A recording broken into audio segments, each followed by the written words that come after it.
What's up, guys? It's George, a trusted real estate expert. And if you haven't seen the video from my 3 phases in the buying process, make sure you go back. That way, what we're going to be going over today is going to make a lot more sense once you actually review it. Now, a lot of people have been asking me, George, what are you doing to get your offers accepted?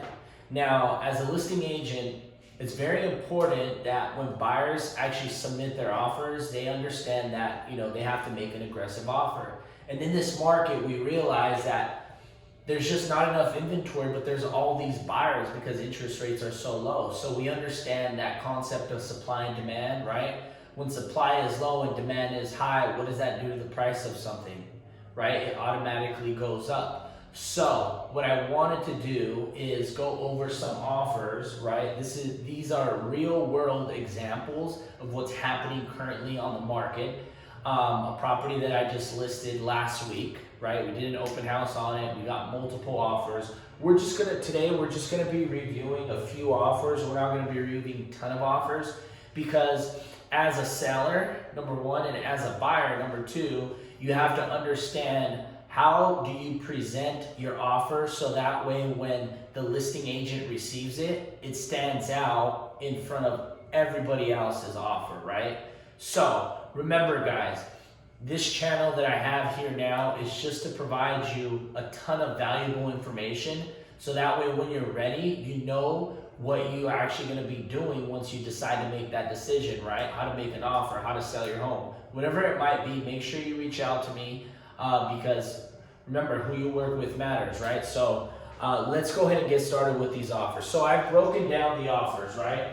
Our sales price, our listed price that we started at was $550,000, right?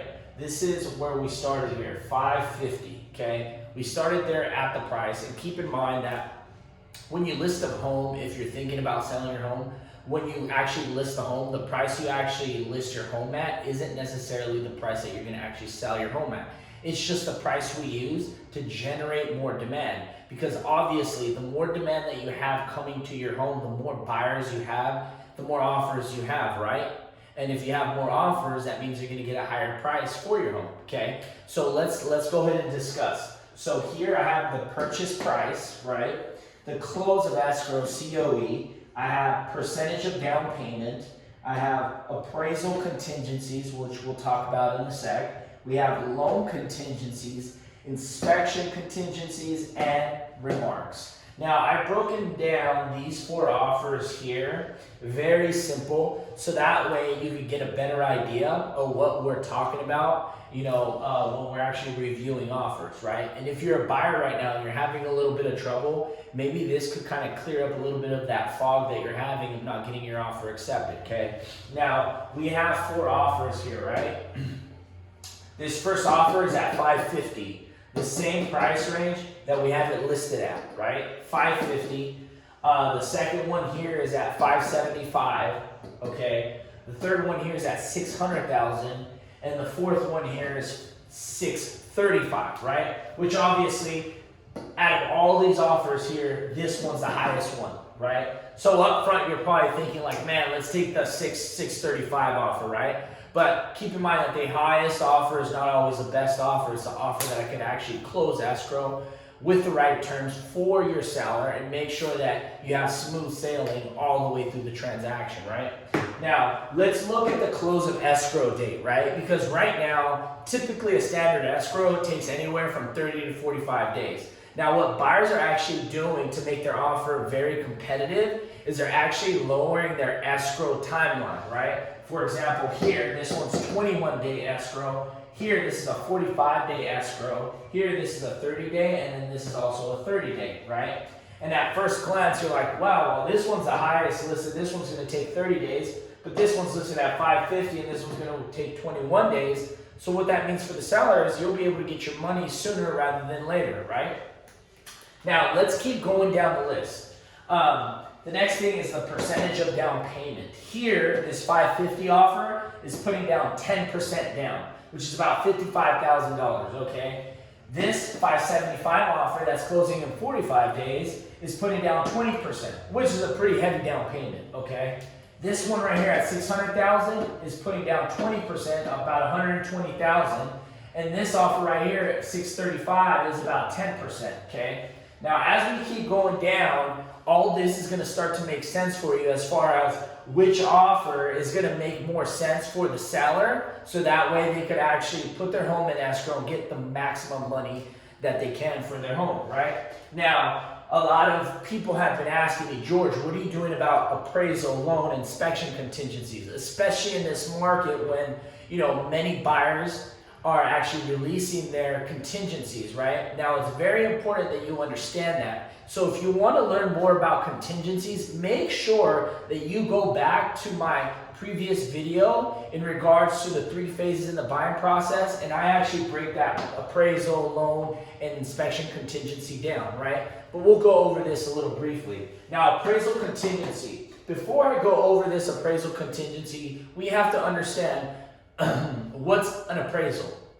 Now, an appraisal is an opinion of value, right? So what the bank's going to do, the bank is going to actually send the appraiser out to the property, and the appraiser is going to look at all the comparables around the area. They're going to look at your home, they're going to compare it to all the properties around the area in terms of square footage, condition, does it have a pool, it doesn't have a pool, what area is it behind train tracks, things like that, right? Now, the appraiser is going to go out there, he's going to appraise the property. Now, keep in mind that the bank's only going to lend you the amount of money that the home is actually worth. It's not going to lend you more than that. So if it's appraised at 550 or 600,000 and you're in escrow at 620, you're not going to get that 620. You're going to have to come out of pocket, okay? So hopefully that's going to make sense for you down the line as we review these offers, right? So appraisal contingencies. This 550 offer obviously knows the comparables, right? So it knows that they feel comfortable enough to say, hey, you know what? I'm willing to gamble that it's going to appraise at 550, so I don't need an appraisal. This one right here at 575 is a 17-day appraisal contingency, meaning that he's saying, hey, Mr. Seller, give me 17 days to do my appraisal, and then I'll release my appraisal contingencies, because they want to make sure that within 17 days, this home is appraised at 575, okay? So this other one here at 600,000, look, that's a $50,000 difference here. No appraisal. That's what they're saying. You know what? I'll take it. 600,000, right? 635. They're keeping their appraisal contingencies intact, right? Now, as we keep going down, this is the loan contingencies. Many times, the 2 most common contingencies that are being released right now is appraisal and home inspection. The loan contingencies stay in line 9 times out of 10. So this one right here, the loan contingencies, they're saying that within 14 days, their loan will be prepped and ready to go. Within 14 days, they could get that loan approval, right? Here, they're saying within 21 days that the loan will be ready. Here, they're saying, okay, cool, just give me 15 days, I'll get this loan prepped and ready to go. Here, the highest offer here is 21 days, right? Now, as we keep going down the line, we see inspection contingencies, right? Now, inspection contingencies basically means that you're going to hire a home inspector to inspect the roof, the water pressure, electricity, the whole area of your home, just to make sure that the property is in the condition that you feel is right for you and your family, right? So here, they're saying here that they want their inspection contingencies to be 7 days. Here, 12 days. Here, there's at 600,000. They're saying, I don't need no home inspection. I'm going to do my own home inspection, but I'm going to buy the property as is. So I'll take it as is. If there's some repairs, I'll take care of it myself, right? And then the 635, the highest one, they're saying, oh, give me 15 days. Now, in regards to home inspection, right? Many times you're probably saying to yourself, if you're a buyer like George, what happens if the home actually needs work?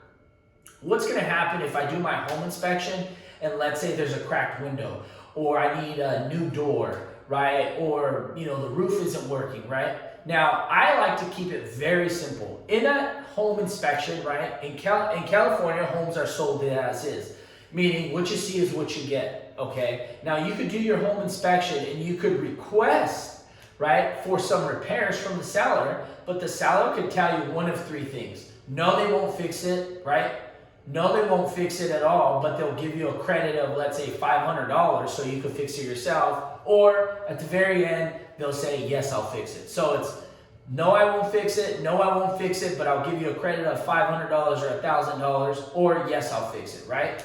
So if we keep going down, I put in on some remarks here, right down here, that this offer here at $550, look it says here, if you can't see here, it says they're contingent upon selling the property. Meaning that this $550 offer here probably has already their home for sale somewhere else, right? And they're probably already in escrow. Meaning that if they don't sell their home that they currently live in that's in escrow, they can't buy this one here. That's what it means to be contingent upon selling a property, right? So if at first glance, right, $550, it's listed right at, we don't have appraisal, right? Contingent upon selling a property, right? This $575 offer right here, they're actually requesting the washer and dryer, right? Which you can request a washer and dryer. So if you are making offers and you want to request a washer and dryer, maybe other things, make sure you reach out to me. I'll tell you which paragraph to check off, so that way you include that in your offer, right? Then the next thing here, this offer at $600,000, they're saying that the buyer will pay $20,000 above the appraisal value. Okay, and basically what that means is they're saying, hey, you know what, Mr. Seller, if it appraises at $600,000, I'm willing to pay an additional $20,000 out of pocket just so you could accept my offer and I could purchase your home. Now, these buyers here are very motivated. You could already tell. This one here at $635 is a 7-day free rent back, meaning that, hey, you know what, Mr. Seller, if you accept my offer, I'm willing to give you a rent back completely free for 7 days, right?